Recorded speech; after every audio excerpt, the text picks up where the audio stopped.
Hey guys, it's Gundidi. I got something cool for you this week. We got a new pistol from Taurus. This is the 22 TUC.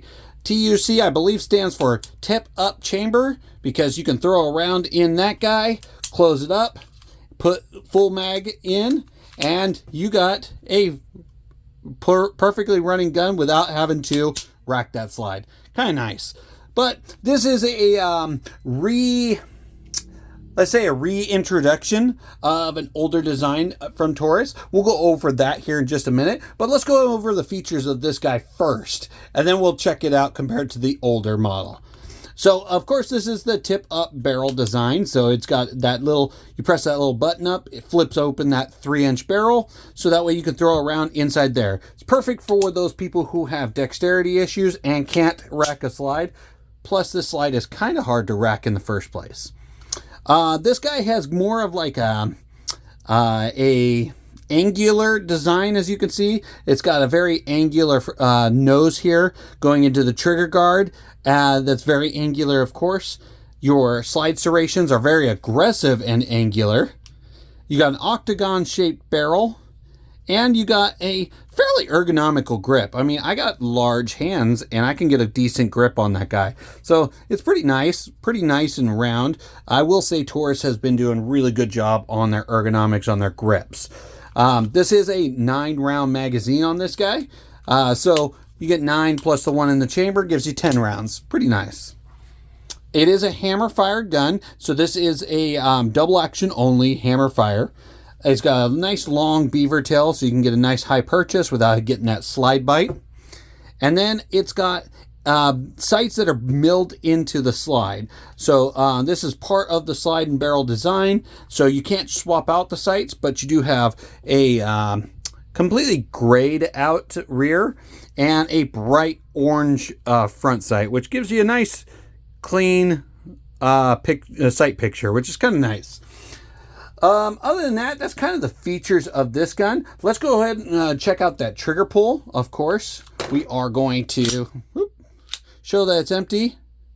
As you guys can see, tip up that barrel just to 100% show you. Let's check out that trigger pull. We got very long, heavy trigger pull. As you can see, it's cocking that little hammer back. And it's a little gritty right there. And then it breaks all the way to the rear of the trigger guard. That reset takes you all the way back out. And then, of course, you have double strike capability, which is kind of nice for that, but it is a very heavy trigger. So even though the design is for people with dexterity issues, I think the trigger might be the downfall for people with dexterity issues, because that is a heavy trigger. It is a safety feature because you'll notice this model does not have a manual safety. So it's got to have a heavy trigger pull in order to counter the fact that it doesn't have a manual safety. I think I would have rather seen them put a trigger dingus in there instead of that long, heavy trigger pull, but to each their own.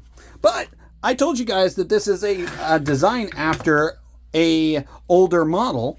And that is designed after the old PT-22. Now, this gun is a design of reminiscence of the Beretta Bobcats. Of course, that's back when Taurus bought up that Beretta factory. They got a lot of those designs, and one of them was the Bobcat, and it's got that tilt-up action, which is kind of nice. Now, I personally like the way this one looks because it looks like an old Beretta. All metal frame, nice wood grips, and that tip-up design. The negative side to this guy is that slide is damn near impossible to rack. It is so ridiculous compared to the TUC, which I can actually grab onto and rack. Pluses and minuses, I guess. Ergonomically, me personally, I really like this grip because it's nice and fat, so my larger hands can get a good grip, but there's lack of the beaver tail, so you can get that slide bite when you get a little hangover. While this guy, ergonomically, I'd say it's a little less ergonomic than the PT-22, but you can get a higher purchase without having to worry about slide bite, and it's still pretty good, and you get a nice firm grip. Other than that, they're virtually the same size. The TUC might be a little thinner, but virtually, when you go, let's see if we can get that in the camera there. When you go beaver tail to beaver tail, they're virtually the same size. Kind of nice setup there. And weight-wise, of course, the TUC is a little lighter because it's got that polymer frame instead of the metal frame. And then the PT-22 has the manual safety. Other than that, what I did notice is something that's really cool about these guys is the mags are perfectly interchangeable on these two. Perfectly. And actually, the PT-22 looks really good with that TUC's mag in there. But nonetheless, let's go ahead and compare triggers. Of course, like I said, show and empty. This is the TUC. Long, heavy, and breaks all the way to the rear. Let's show that PT-22s. We got, this one's also long. Uh-oh. Oh, this one's got a magazine disconnect. Yeah, magazine disconnect on the PT-22. So, long and heavy, and brakes all the way at the rear. But I will say it's smoother than the TUCs, and probably a little lighter. Let's go ahead and see that reset. All the way out to the outside again, of course.